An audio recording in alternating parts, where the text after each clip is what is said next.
Hello and welcome to all of you.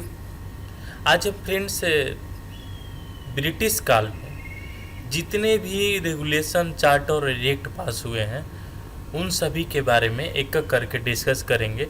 और ये जो आज का भारतीय संविधान है या पार्लियामेंट है उसकी जो भी लीगेसी रही है ब्रिटिश समय में, आज का जो या लोकल गवर्नमेंट हो, पंचायत हो, म्यूनिसिपैलिटी हो, स्टेट गवर्नमेंट हो या राज्यसभा लोकसभा हो, ये सब की कुछ न कुछ लेगेसी रही है। और लेगेसी कहाँ रही है? तो जितने भी रेगुलेशन और एक्ट ब्रिटिश समय पास हुए हैं इन सभी में से कुछ न कुछ प्रोविज़न आज के जो संविधान में देखने को मिलता है या सिस्टम में एडमिनिस्ट्रेशन सिस्टम में देखने को मिलता है, ये ब्रिटिश काल से ही कुछ न कुछ प्रोविज़न सभी एक्ट और चार्टर में से लिए गए हैं। तो आइए हम फ्रेंड्स जो रेगुलेटिंग एक्ट है, चार्टर एक्ट है, एक एक करके हम देखते हैं। जैसा कि जानते हैं फ्रेंड्स, ब्रिटिश इंडिया में ट्रेड करने आते हैं और बैटल ऑफ बक्सर और बैटल ऑफ प्लासी के बाद इन्हें बंगाल में ड्यूल राइट्स प्राप्त होता है, रिवेन्यू राइट कलेक्शन पास होता है। तो उसके थ्रू यहाँ ये रेवेन्यू राइट कलेक्ट करने लगते हैं और इस तरह से इंडिया में उनका साम्राज्य स्थापित होता है।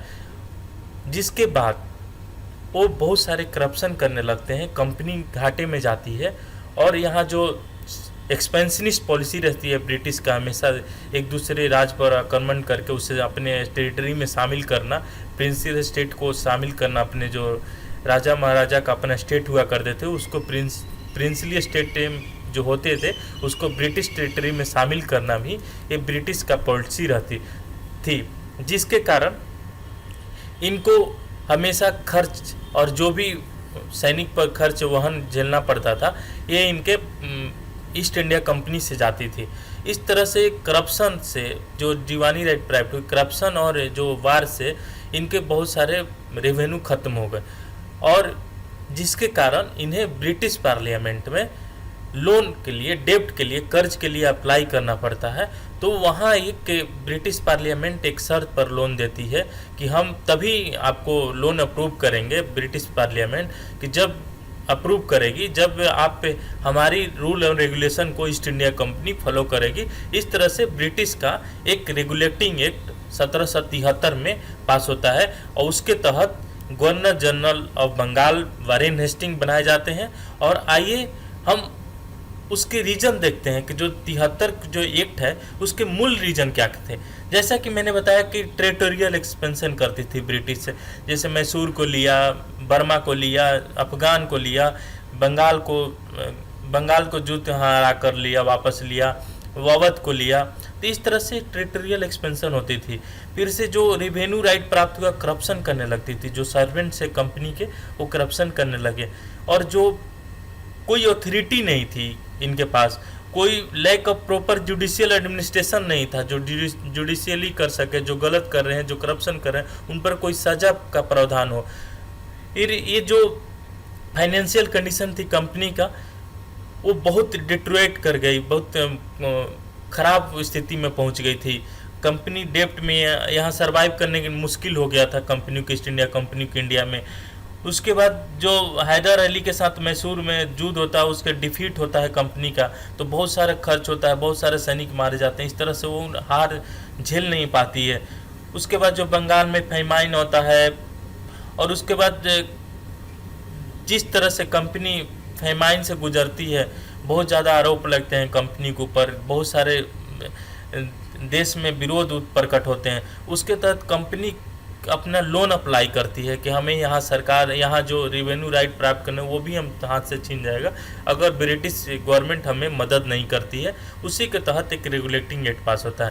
तो आइए इसके हम प्रोविज़न जान लेते हैं। तो ये फर्स्ट स्टेप होता है ब्रिटिश पार्लियामेंट का जो कंट्रोल और रेगुलेट करती है कंपनी, ईस्ट इंडिया कंपनी के इंडिया में। ये फर्स्ट स्टेप होता है और लास्ट स्टेप 1833 का एक्ट होता है। तो फर्स्ट स्टेप कौन होता है? 1773 एक्ट में प्रोविज़न बनाया जाता है कि ये ब्रिटिश पार्लियामेंट कंट्रोल और रेगुलेट करेगी, जितने कंपनी के कार्यभार है उस सभी को रेगुलेट और कंट्रोल करेगी। उसके बाद जो गवर्नर ऑफ बंगाल होते हैं उनको गवर्नर जनरल ऑफ बंगाल बना दिया जाता है और उनके सबनेट जो मद्रास और बॉम्बे प्रेसिडेंसी है उनको सबनेट कर दिया जाता है। और Warren Hasting first governor general of Bengal बनाए जाते हैं 1773 एक्ट के तहत, ये भी पूछा जाता है। और जो एग्जीक्यूटिव काउंसिल जो गवर्नर की होगी, जो गवर्नर सरकार को देखभाल करेंगे, उनके लिए 4 मेंबर को अपॉइंटमेंट किया जाता है। और कोई भी सेपरेट लेजिस्लेटिव जो नियम बना सकती है, लेजिस्लेशन कर सकती है, उसके लिए कोई सेपरेट लेजिस्लेशन काउंसिल नहीं होता, ये सभी गवर्नर जनरल ही देखेंगे।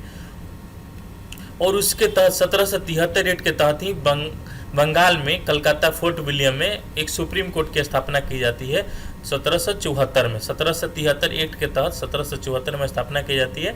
अब फर्स्ट चीफ जस्टिस से एलिजा एम्बे को बनाया जाता है और 3 अदर मेंबर उनके एसोसिएट करने के लिए बनाए जाते हैं। और वो जो चीफ जस्टिस है ये सिविल और क्रिमिनल दोनों तरह के मैटर को देखेंगे। और जितने बंगाल प्रेसिडेंसी में आते हैं, ब्रिटिश सब्जेक्ट जितने भी सब्जेक्ट आते हैं, उन सभी सब्जेक्ट पर अपना जुडिशियल निर्णय दे सकते हैं। और जो भी कंपनी के करप्शन करते थे, जैसा कि मैंने पहले ही बताया, करप्शन करने लगते थे, सर्वेंट यहाँ प्राइवेट पॉकेट मनी भरने लगते थे, तो इस तरह कंपनी दिवालिया हो गई थी। उसको ख़त्म करने के लिए इसमें एक प्रोविज़न बनाया गया कि जितने सर्वेंट्स होंगे कंपनी के, वो किसी प्राइवेट ट्रेड नहीं करेंगे और कोई ब्राइब नहीं लेंगे, कोई करप्शन के पैसे नहीं लेंगे, उसी को ब्राइब बोलते हैं। फ्रॉम द नेटिव, कोई भी यहाँ के नेटिव इंडियन से पैसे नहीं लेंगे, जो वसूली करते थे कर वसूली, वो ज़्यादा मात्रा में नहीं करेंगे। और जो डायरेक्टर ऑफ द कंपनी बनाया गया वो 4 साल के लिए बनाया गया, क्योंकि ये कंपनी का मोनोपाली नहीं रहे, इसलिए 4 ही साल के लिए डायरेक्टर ऑफ कंपनी का कार्य रखा गया। और जो कोर्ट ऑफ डायरेक्टर होते हैं उनको रिव्यू CODA की स्थापना की गई कोर्ट ऑफ डायरेक्टर की। और कोर्ट ऑफ डायरेक्टर वही रहेंगे जिसका 10% प्रोपराइटर होगा, 10% शेयर होगा, वही प्रोपराइटर वही कोर्ट ऑफ डायरेक्टर के मेंबरशिप होंगे। इसके लिए एक नियम बनाया गया। और ये कोर्ट ऑफ डायरेक्टर्स जो थे, ये रेवेन्यू जितनी कंपनी था वो ब्रिटिश पार्लियामेंट को बताते थे। इस तरह से ये प्रोविज़न कुछ दिन तक चला। उसके बाद इसमें भी डिफेक्ट होने लगे। क्या डिफेक्ट होने लगे? क्योंकि जो कंट्रोल था गवर्नर का वो इम्परफेक्ट कंट्रोल था, क्योंकि सुप्रीम कोर्ट भी आ गई तो उनके काम करने में हस्तक्षेप होने लगा और उनको आज़ादी नहीं मिल गई। कोई वीटो नहीं था, 4 मेंबर थे तो कोई वीटो नहीं था, कास्टिंग वोटो था केवल। और जो सुप्रीम कोर्ट का जुडिक्शन था क्लियरली डिफाइन नहीं था 1773 एक्ट में। उसके बाद जो गवर्नर जनरल थे उनको भी सुप्रीम कोर्ट के अंडर रख दिया गया, क्योंकि करप्शन पहले होते आए तो सुप्रीम कोर्ट उनका जुडिशियल रिव्यू कर सकती है। और जो पार्लियामेंट का कंट्रोल था ये भी सही तरीके से नहीं होता, क्योंकि ब्रिटेन में कोई रिप्रेजेंटेटिव नहीं था। गवर्नर जनरल को तो भेज दिया, लेकिन इन पर भी कोई लगाम लगाने के लिए कोई देखने वाला कोई नहीं था। तो ये अपना एक गैंग बनाकर, ग्रुप बनाकर ये सेटलमेंट करने लगते हैं। फिर ये कंपनी में ओलिगार्की सिस्टम लागू हो जाता है। ओलिगार्की सिस्टम के जो कंपनी के पहले से एक रहते हैं, जो कोर्ट ऑफ डायरेक्टर रहते हैं, प्रोपराइटर रहते हैं, उन्हीं का एक मोनोपोली कायम होता है, उन्हीं का एक ग्रुप बनता है, उसी को ओलिगार्की सिस्टम बोला जाता है। उसके बाद ये सारी चीज़ें रेक्टिफाई करने के लिए 1781 में 73 के बाद एक अमेंडिंग एक्ट पास हुआ, अमेंड किया गया 1773 एक्ट के। जो रेगुलेटिंग एक्ट की कमियां थी, डिफेक्ट थी, उसको रेक्टिफाई करने की कोशिश किया गया, रेमेडी करने की कोशिश किया गया। और इसमें प्रोविज़न बनाया गया कि जो भी कंपनी के सर्वेंट होंगे, public servant of the company होंगे, उनको जो सुप्रीम कोर्ट के जुडिक्शन से अलग रखा जाएगा, कि उनको काम करने की शक्ति दी जाएगी। तो इस तरह देखेंगे सुप्रीम कोर्ट का रिव्यू सिस्टम कंपनी के सर्वेंट से ले लिया जाता है। और सुप्रीम कोर्ट का कोई भी जुडिक्शन होगा जो भी कलकत्ता पर, ये पर्सनल लॉ में बिलीव करेंगे, जो वहाँ के पर्सनल लॉ होंगे उसी के तरह देखेंगे। ये नहीं कि जो पहले से लॉ आ रही है उसी को देखेंगे, ऐसा नहीं है। यहाँ के लोग के जो लॉ है उसको भी देखेंगे, जो लॉ ऑफ डिपेंडेंट है उसको फॉलो किया जाएगा। और यहाँ जो रिलीजियस जो सिस्टम, सोशल कस्टम जो मनाए जाते हैं उसको केयर करके भी जजमेंट देना है।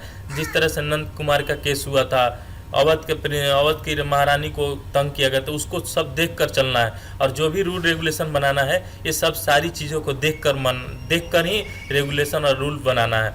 और जो भी अपील होगा प्रोविंशियल कोर्ट का गवर्नर जनरल इन काउंसिल में, वो फाइनल होगा। और इस तरह से गवर्नर जनरल का भी वर्क डिफाइन किया गया, जुडिशरी का भी वर्क डिफाइन किया गया। और जो भी rules and regulation governor general council बनाएंगे, काउंसिल जो मेंबर होते थे कोर्ट ऑफ डायरेक्टर के, उसके तहत एक सुप्रीम कोर्ट में रजिस्टर करना पड़ेगा। तो इसके तहत देखेंगे कि दोनों का काम डिवीजन स्टार्ट हो जाता है। वो पूरी तरह से डिवीजन 1784 में पिट्स इंडिया एक्ट में फॉलो होता है। जो सारी कमियां होती है उसको ख़त्म करने का प्रावधान पिट्स इंडिया एक्ट में बनाया जाता है और पिट्स इंडिया एक्ट 1784 में लागू किया जाता है। इसके तहत क्या होता है कि फिर से कंपनी को लोन, ब्रिटिश गवर्नमेंट में लोन के लिए अप्लाई करती है तो लोन तभी दिया जाता है कि जब उसको कुछ और भी फॉलो करना। तो इस तरह से क्या होता है कि ब्रिटिश गवर्नमेंट पूरी तरह से कंपनी का अफेयर देखने लगती है जब दोबारा लोन के लिए अप्लाई किया जाता है। उनके एडमिनिस्ट्रेशन जो इंडिया में था उसमें भी ये हस्तक्षेप करने लगती है। और इसमें क्या होता है, 1784 में जो पॉलिटिकल और कमर्शियल सारी चीज़ एक जगह थी, लेजिस्लेटिव काउंसिल नियम बनाने का, उसको अलग अलग किया गया कि जो एक बीओसी बनाया गया, board of control court of director जो थे उसके ऊपर बीओसी बनाया गया, जिसमें 6 मेंबर थे सॉरी, और वो पॉलिटिकल अफेयर्स को देखते थे और वो सिविल, मिलिट्री और रिवेन्यू मैटर्स ये भी सब देख सकते थे। तो इस तरह से जो कोर्ट ऑफ डायरेक्टर की जो कमियां थी उसको सुपरविजन करने के लिए बोर्ड ऑफ कंट्रोल बनाया गया और जो कमर्शियल फंक्शन था कंपनी का उसको अलग किया गया और जो पॉलिटिकल फंक्शन था उसको भी अलग किया गया, क्योंकि जो पॉलिटिकल लेजिस्लेटिव फंक्शन था, रूल रेगुलेशन बनाना, जो कार्य करना था कमर्शियल में जैसे व्यापार के लिए गया था, तो उसको अलग किया गया। और जो गवर्नर जनरल का 4 जो मेंबर असिस्ट करने के लिए थे उनको 3 कर दिया गया। इस तरह से अब गवर्नर जनरल वीटो के पावर आ गया, गवर्नर के पास अब वीटो का पावर आ गया। जो जुडिशियली तंग करती थी उनको अब एक तरह से वीटो आ गया।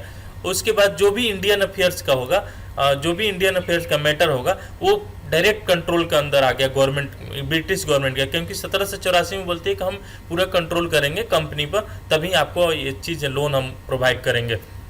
और प्रथम बार जो कंपनी का टेरिटरी थी इंडिया में कंपनी का टेरिटरी इंडिया में होती उसको ब्रिटिश पोसेशन बोला गया, ब्रिटिश का अधिकार क्षेत्र में इंडिया में बोला गया। British possession in India first time कब बोला गया, 1784 एक्ट में। इसमें जो भी ब्रिटिश का जो भी ईस्ट इंडिया कंपनी का अफेयर होगा तो उसका ब्रिटिश पोसेशन बोला गया, ब्रिटिश अधिकार हो गया। और जो काउंसिल जो मद्रास और बॉम्बे में एक काउंसिल की स्थापना की गई, वहाँ भी वो गवर्नर जनरल ऑफ जो बंगाल थे उनको सबऑर्डिनेट करेंगे, जो भी गवर्नर जनरल सेंटर बनेंगे। तो इस तरह से एक सेंट्रलाइजेशन का स्टार्ट हो गया, केंद्र बिंदु स्टार्ट हो गया इस सेक्टर में। और जो कंपनी क्या करेगी, जो इंटरवेंशन करती थी, किसी के साथ वार करती थी, ये पॉलिसी ऑफ नॉन इंटरवेंशन करेगी। नॉन इंटरवेंशन पॉलिसी मतलब किसी के भूभाग में डायरेक्ट हस्तक्षेप नहीं करेगी। उसके बाद 1793 का एक्ट पास होता है, चार्टर एक्ट। इसके तहत भी कर्नवालिस बनते हैं और ये जो जॉन सोरे रहते हैं उनको मदद करने का असिस्ट करते हैं। ये इनको कर्नवालिस पहले अमेरिका बार में हार चुके होते हैं, तो ये वहाँ से लौटकर प्रधानमंत्री के दोस्त होते हैं, तो इनको भेजा जाता है कि आप इंडिया के जाकर सारी चीज़ संभालिए, ब्रिटिश के जो पॉलिटिकल अफेयर है, जो भी कमर्शियल अफेयर है, सारी चीज़ देखिए।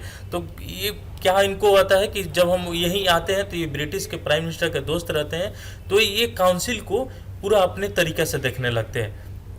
और जो इनका जो काउंसिल का जो काम होता था इस पर भी इनको ओवरराइड करने का पावर मिल जाता है, क्योंकि ये फ्रेंड रहते हैं। और दूसरा चीज़, ब्रिटिश को इनको बहुत भरोसा होता है। ब्रिटिश का वहाँ अमेरिका में युद्ध लड़े रहते हैं, हार जाते हैं, लेकिन अच्छा कार्य करके आते हैं। और इस एक्ट में ही प्रोविज़न बनाया गया कि जो इतने सैलरी और अलायंस जो होंगे कंपनी के, वो इंडियन के रिवेन्यू सिस्टम से आएंगे, उससे दिया जाएगा, नहीं कि कंपनी के रिवेन्यू से। तो इस तरह से देखेंगे कि जो रेवेन्यू सिस्टम इंडियन का था उसको भी किसके लिए लिया गया, तो ब्रिटिश के जितने सैलरी, ब्रिटिश कंपनी के जितने काम करते थे, कार्य करते थे ईस्ट इंडिया कंपनी के, उसको सैलरी और अलायंस भी इंडियन एक्सचेंज से लिया गया। और गवर्नर जनरल और गवर्नर जैसा कि कॉर्नवालिस को मिला, ये ओवरराइड कर सकते हैं, जो काउंसिल का डिसीजन हो उसको ओवरराइड कर सकते हैं। तो वीटो, एक एक्सट्रीम वीटो मिल गया इनको। और इस चार्टर एक्ट में बोला गया कि 20 साल और कंपनी का मोनोपोली ट्रेड का बढ़ाई जाती है इंडिया में। और जो गवर्नर जनरल है उनको और कंट्रोल पावर मिल गया कि जो प्रेसिडेंसी ऑफ बॉम्बे है, मद्रास, उसको ज़्यादा कंट्रोल करना है। और जो कमांडर इन चीफ बनाएंगे, जो आर्मी सेना का अध्यक्ष होंगे, वो गवर्नर जनरल काउंसिल के मेंबर नहीं होंगे। इस तरह एक अलग पद डेजिग्नेट किया गया। जिस तरह से पहले गवर्नर जनरल ही सब मेंबर को असिस्ट करके काम करते थे, कमांडर इन चीफ को अलग कर लिया गया कि जिससे काम में सहूलियत हो और सबका काम का डिवीजन हो। और फिर 1873 एक्ट पास होता है। इसके बाद 1873 एक्ट के पास करने का कारण ये होता है कि जो बोनापार्टे होता है, बोनापार्टे नेपोलियन बोनापार्टे की कॉन्टिनेंटल थ्योरी होती है 1833 के ही समय में, 1790 से स्टार्ट होता है और 1810 ईयर्स हुए होंगे। उसमें एक नेपोलियन बोनापार्टे कॉन्टिनेंटल थ्योरी होता है। उसके तहत जो भी ट्रेड होता है ब्रिटिश का और फ्रेंच जो एलाइज होते हैं, फ्रेंच का जो सदस्य होते हैं, वो ब्रिटेन से कुछ भी ट्रेड करना मना कर दिया जाता है, इंपोर्ट मना कर दिया जाता है। जिसके बाद ब्रिटिश को बहुत जो ट्रेडर होते हैं और जो वहाँ ट्रेड करते हैं उनको एक धक्का लगता है उनको ट्रेड करने के लिए, क्योंकि जो यूरोपियन कंट्री में ट्रेड होता था टी का और सारी चीज़ों का जो इंडिया से ज़्यादा था वो अमेरिका तक पहुँचता था, फ्रेंच में भी जाता था, उसको मना कर दिया जाता है। और इसके बाद ब्रिटिश ट्रेडर्स जितने मर्चेंट थे उनको एक ट्रेड करने से रोका जाता है। उसके बाद क्या होता है कि ट्रेडर अब जाए कहाँ, तो वो एशिया के तरफ बढ़ते हैं। एशिया की तरफ बढ़ेंगे तो पहले से तो ईस्ट इंडिया कंपनी की ही मोनोपोली रहता है। तो 1800 चार्टर एक्ट ऑफ 1813 में जो कंपनी की मोनोपोली थी ट्रेड करने का केवल इंडिया में, उसको ख़त्म कर दिया जाता है। और जो ये ट्रेड करने का पावर ब्रिटिश के ट्रेडर को भी इंडिया में कर दिया जाता है, वो भी इंडिया में एक गारंटी प्रोवाइड किया जाता है कि आपको भी ट्रेड का हम एक पावर देते हैं, चार्टर देते हैं कि आप भी इंडिया में ट्रेड करते हो। आम इंडिविजुअल और जो ग्रुप का ट्रेडर होता था मर्जेंट का, वो भी इंडिया में आ जाते हैं। तो इस तरह से ईस्ट इंडिया कंपनी की मोनोपोली ख़त्म कर दी जाती है और ब्रिटिश जितने भी सब्जेक्ट हैं उसको जो भी कंट्रोल होगा वो ब्रिटिश पार्लियामेंट करेगी और कंपनी के सारी जो पावर है उसको ख़त्म कर दी जाती है। मोनोपोली जो ट्रेड इंडिया में हम ही करेंगे, हम ही एक ही हम करेंगे, एक ही व्यक्ति हैं, एक ही ईस्ट इंडिया कंपनी जो ट्रेड करेगी उसको मोनोपोली को ख़त्म कर दिया जाता है। और जो पावर है मद्रास और बम्बे कलकत्ता का, इसको भी इलाज किया जाता है, बढ़ाया जाता है। और जो भी रेगुलेशन पास होंगे तीनों काउंसिल के द्वारा, उसको पार्लियामेंट के पहले उसको अप्रूव करने के लिए भेजा जाता था।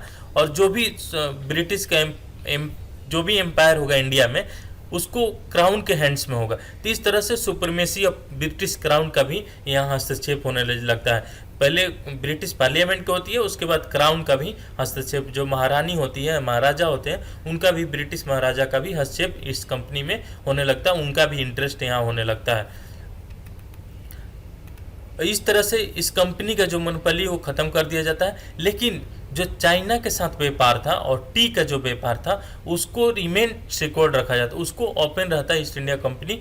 वो जो ट्रेड के विथ चाइना, और जो चाइना में ओपियम जाती थी उससे बहुत पैसा होता था, क्योंकि ओपियम नशा का एक मटेरियल होता है, इंग्रेडिएंट्स होता था, उससे ज़्यादा पैसा ब्रिटिश को रेवेन्यू प्राप्त होता था, क्योंकि कैश क्रॉप्स बहुत कम थे। इस तरह से ये ज़्यादातर नशीला सामान बेचते थे, तो ये ज़्यादातर ये पैसा रेवेन्यू कलेक्शन करने में ज़्यादा काम आते थे।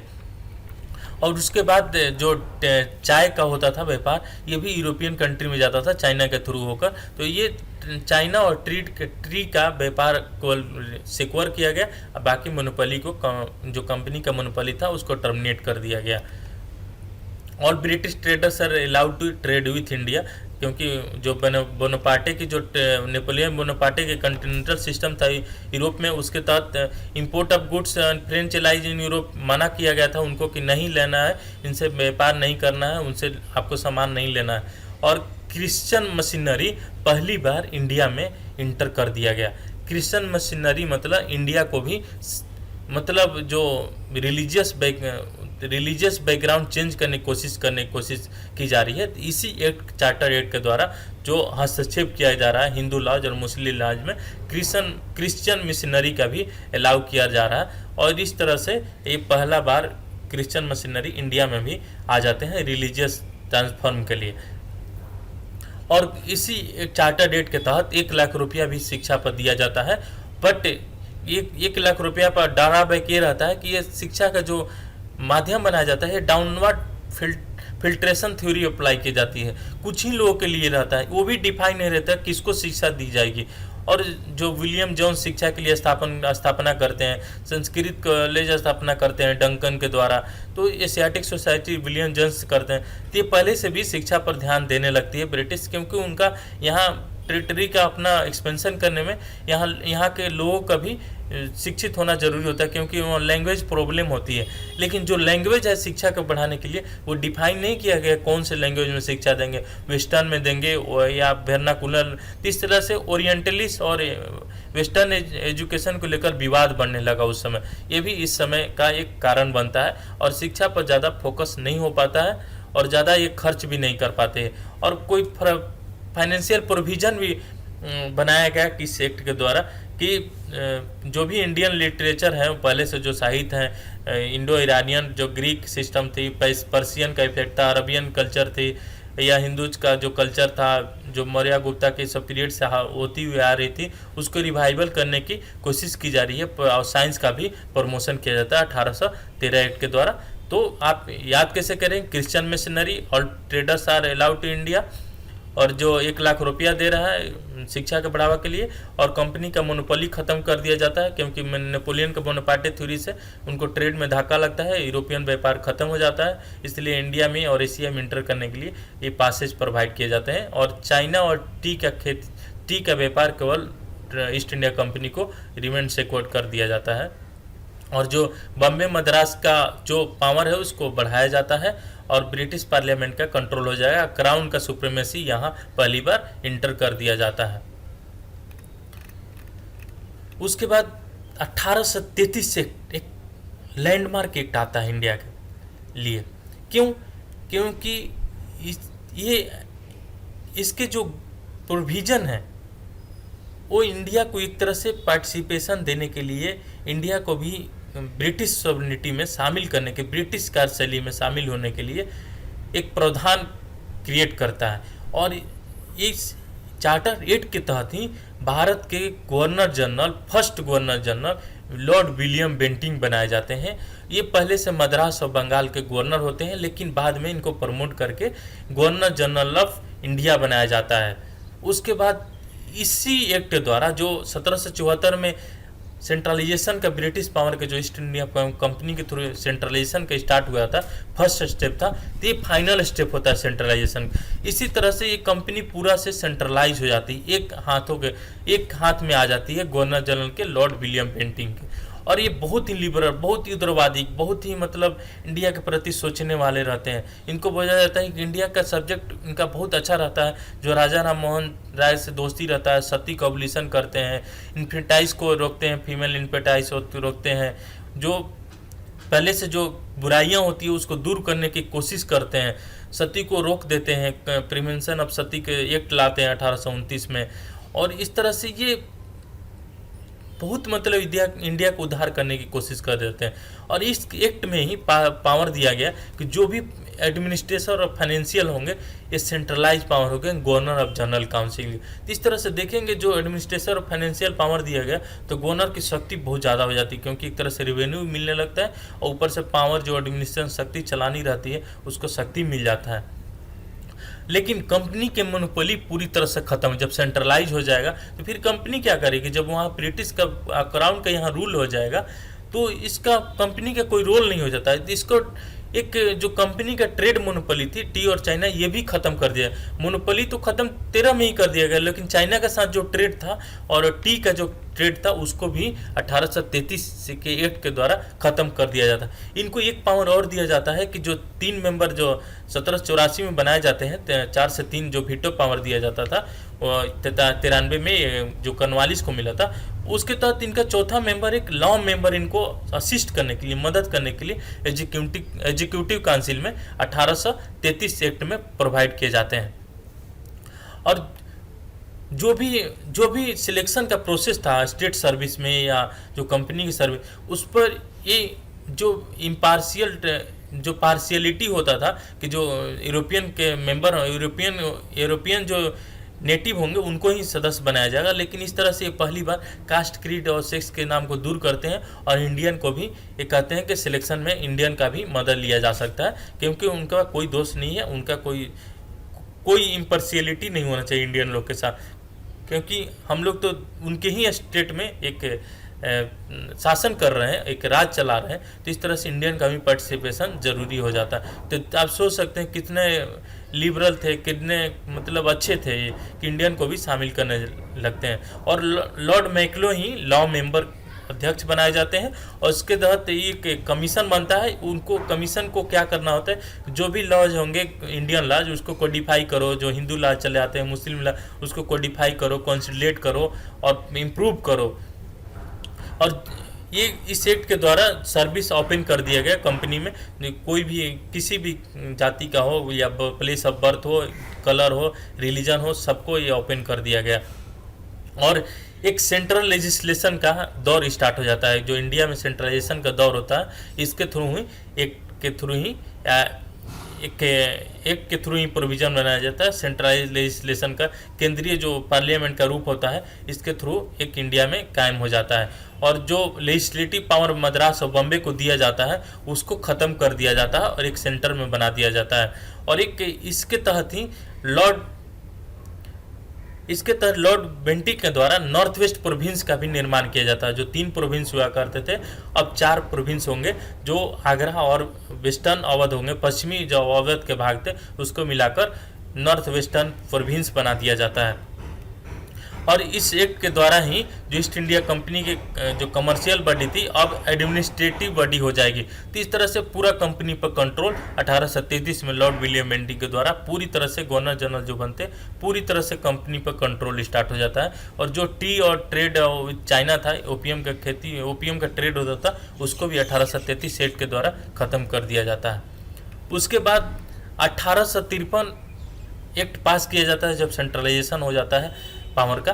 उसके बाद 1853 में क्या किया जाता है, चार्टर एक्ट पास किया जाता है। अगेन 20 साल के जो 33 से 20 साल के लिए आगे बढ़ाया जाता था 33 एक्ट के द्वारा। और 33 एक्ट के पहले जो भी रेगुलेशन पास होते थे 1833 के पहले, उसको रेगुलेशन बोला गया। और जो भी 1833 के बाद एक्ट या रेगुलेशन या नियम बनाया गया, रूल बनाया गया, उसको एक्ट बोला गया। रेगुलेशन 1833 के पहले और एक्ट 1833 के बाद, ये भी आप पॉइंट नोट कर सकते हैं। इसके तहत ये कहा गया कि ये लास्ट चार्टर होगा ब्रिटिश का, और जो भी होगा इंडियन, इसी के तहत 1853 के तहत इंडियन सिविल सर्विस ओपन कर दिया गया सभी के लिए। अब इंडियन भी इस एग्ज़ाम में बैठ सकते हैं। तो ये एक लैंडमार्क डिसीजन था, लैंडमार्क एक था इंडियन व्यू से, कि अच्छे पद पर, जो बड़े पद पर ब्रिटेन ही केवल काबिज होते थे, अब इंडियन भी इस पद पर काबिज हो सकते हैं। और जो लेजिस्लेशन होता था, जो ये सेंट्रलाइजेशन लेजिस्लेशन बनाया गया, फर्स्ट टाइम राइट दिया गया, उनको अधिकार दिया गया को रूल्स और रेगुलेशन बना सकते हैं। जैसा कि ब्रिटिश बनाती थी, अब इंडिया में रूल्स और रेगुलेशन भी बनाने लगते हैं। इसके तहत ये प्रोविज़न बनाया गया। और जो भी लेजिस्लेशन रूल बनाने का और उसको पालन करने का कार्य होगा, गवर्नर जनरल काउंसिल से सेपरेट किएगा, उसके लिए एक अलग प्रोविज़न बनाया गया, लेजिस्लेशन के लिए अलग। उसको जैसे आज का लेजिस्लेशन कोई पार्लियामेंट बनाती है, एग्जीक्यूटिव प्रेसिडेंट करते हैं या उसके कार्य में करते हैं, और जो अधिकारी होते हैं वो एग्जीक्यूटिव बनाया गया, जो प्रेसिडेंट के समक्ष आते हैं, IPS IAS, तो उसके तरह से ये पहली बार इसमें अलग किया गया। और इसी 53 एक्ट के तहत ब्रिटिश पार्लियामेंट को इम्पावर्ड किया गया, वो जो भी एडमिनिस्ट्रेशन है इंडिया में, वो क्राउन को कभी भी सौंप सकती है। क्राउन को तो 13 में ही मतलब स्टार्ट हो गया था पावर, मतलब सुपरविजन करने लगते, सुप्रीमेसी दी जाती है, लेकिन ये हाथ में पूरी तरह से सौंप देगी कि क्राउन रूल पूरी तरह से स्टार्ट हो जाएगा। आप देखेंगे 28 के बाद क्राउन रूल इंडिया में स्टार्ट होता है। तो ये स्टार्टिंग का प्रोविज़न इधर से ही 1813 से ही ब्रिटिश क्राउन का भी हस्तक्षेप बढ़ने लगता है। वो भी इंटरेस्ट लगते हैं ब्रिटिश अफेयर, इंडिया में जो अफेयर्स है उसमें इंटरेस्ट लेने लगते हैं। और इसके तहत जो कोर्ट ऑफ डायरेक्टर कंपनी के होते थे, COD होती थी, उसमें 24 मेंबर होते थे, उसको 18 किया गया, वो कम किया गया। और जो बोर्ड ऑफ डायरेक्टर थे, उनको जो डायरेक्टर का काम था उसको पैट्रोनेज दिया जाएगा और कंपटीशन एग्जाम के थ्रू ही मतलब उसमें बोर्ड ऑफ डायरेक्टर के मेंबर हो सकते हैं। पहले नेट भाई भतीजावाद होती थी, मतलब जो कंपनी के रिश्तेदार होते थे उनको ही बोर्ड ऑफ डायरेक्टर में रखा जाता था, लेकिन अब कंपटीशन एग्जाम के थ्रू भी आप इसमें बोर्ड ऑफ डायरेक्टर के पैट्रोनेज प्राप्त करेंगे, और जो डिस्पोज किया जाएगा, जो कार्य किया जाएगा, इसके थ्रू किया जाएगा बोर्ड ऑफ डायरेक्टर के थ्रू। और जो सैलरी होगी बोर्ड ऑफ डायरेक्टर के जो कार्य करेंगे उनको सैलरी भी प्रोवाइड की जाएगी। जो सेक्रेटरी होंगे, जो अदर ऑफिस में होंगे, उनको कंपनी के ही खर्च, जो रेवेन्यू आएगी उसके थ्रू ही खर्च दिया जाएगा। कंपनी के जो ब्रिटिश गवर्नमेंट के जो बीओसी मेंबर होंगे उनका जो सैलरी होगा एक कंपनी के ही जो मनी इकट्ठा किया जाएगा उससे ही डिस्ट्रीब्यूशन किया जाएगा। इस तरह से ये कंपनी पर ही भार पड़ेगा। और 6 मेंबर को सेंट्रल लेजिस्लेटिव काउंसिल में शामिल किया जाता है, जिसमें 4 मेंबर जो होते हैं नियम बनाने में मद्रास, बम्बे, बंगाल, आगरा, जो आगरा बाद में क्रिएट किया गया था बेंटी के समय, वो भी इस मेंबर के में शामिल हो जाएंगे, उसके प्रोविंस के मेंबर इसमें शामिल हो जाएंगे। तो इस तरह से देखेंगे सबका इंडिया में पार्टिसिपेशन बढ़ने लगता है। और जो क्वेश्चन पूछने की जो पॉलिसी होगी, क्वेश्चन जो एग्जीक्यूटिव काउंसिल में क्वेश्चन जो पूछेंगे वो डिस्कस होगा, और जो भी ओरल क्वेश्चन होगा, नहीं कि राइटिंग में, तो इस तरह से बोल कर ही कुछ जवाब दिया जा सकता है, डिस्कस किया जाता है। कुछ भी राइटिंग में नहीं देंगे, राइटिंग में देंगे तो ये लोग फंस जाएंगे, क्योंकि उस तरह से ये सभी जो प्रेसिडेंसी में लोग थे एक तरह से अपने अपने प्रेसिडेंसी की डिमांड ज़्यादा करने लगे थे। और जो भी बिल होगा एक सिलेक्ट कमेटी के बाद भेजा जाएगा। आज भी जो बिल पास होता है एक सिलेक्ट कमेटी के पास हो जाता है। पहले सिंगल मेंबर में जो गवर्नर जनरल थे, उन्हीं काउंसिल में जो लॉ मेंबर थे वहीं पास कर देते थे तो हो जाता था, लेकिन बाद में सिलेक्ट कमेटी बनाया गया, कुछ मेंबर को उसमें से ही चुनकर बनाया गया, उस लॉज और रेगुलेशन को, बिल को देखेंगे। और जो भी बिजनेस होगा लेजिस्लेटिव काउंसिल का वो पब्लिक में होगा, प्राइवेट में कुछ भी नहीं होगा। तो धीरे धीरे देखेंगे कि ये डिसेंट्रलाइजेशन भी होने लगता है। 1858 के बाद आप पूरी तरह से जो सेंट्रलाइजेशन था उसको डिसेंट्रलाइजेशन होने लगता है, विकेंद्रीकरण होने लगता है। और ये 1853 एक्ट इस तरह से इम्पोर्टेंट है कि क्राउन क्या होगा कि इंडिया में जो भी गवर्नेंस होगा उसको अपने हाथ में कभी भी ले सकते हैं, इसको एक तरह से पावर दे दिया गया। और जो भी इनफेक्टिव लेजिस्लेटिव काउंसिल होगा वो सेंटर में एक मिनिएचर कायम हो गया, मतलब एक स्टार्टिंग प्रोविजन कायम कर दिया गया कि जो सेंट्रलाइजेशन होगा वो एक तरह से सेंट्रलाइजेशन का स्टार्ट कर दिया गया। इस एक्ट के द्वारा एक सिस्टम कायम कर दिया गया। और जो ओपन कंपटीशन होगा वो सभी के लिए अलाउ कर दिया, including Indian civil service open for all, सबके लिए अलाउ कर दिया गया। इस एक्ट का मेन बिंदु है। तो इस तरह से हम फ्रेंड्स 1853, 1833 और 1773, 1784 और 93 के एक्ट देखे। और ये जितने भी एक्ट थे ये सेंट्रलाइजेशन का था। इसके लिए आज मैं इतना ही कर पाऊँगा। उसके बाद मैं नेक्स्ट वीडियो में मैं जो 1757 की क्रांति उसके बाद करेंगे, क्योंकि उसके बाद देखेंगे कि सेंट्रलाइजेशन के बाद जो डिसेंट्रलाइजेशन होते हैं उसके बाद जो इंडियन के धीरे धीरे करके आज़ादी की ओर बढ़ने लगती है, आईएनसी की स्थापना होती है, धीरे धीरे आंदोलन नियम बनने लगता है, 9 एक्ट आता है, 19 एक्ट आता है और 1935 एक्ट आता है और 1947 में आज़ादी दी जाती है।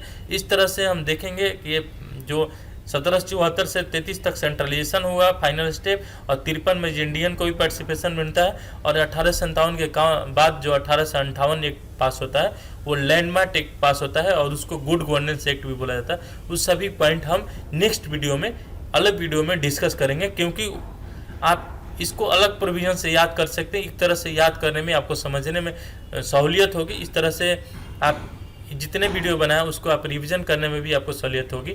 तो मैं दोनों को 2 वीडियो में डिवाइड करके आपको सारे प्रोविजन में डिस्कस कर लूँगा। तो थैंक यू फ्रेंड्स, बने रहिए।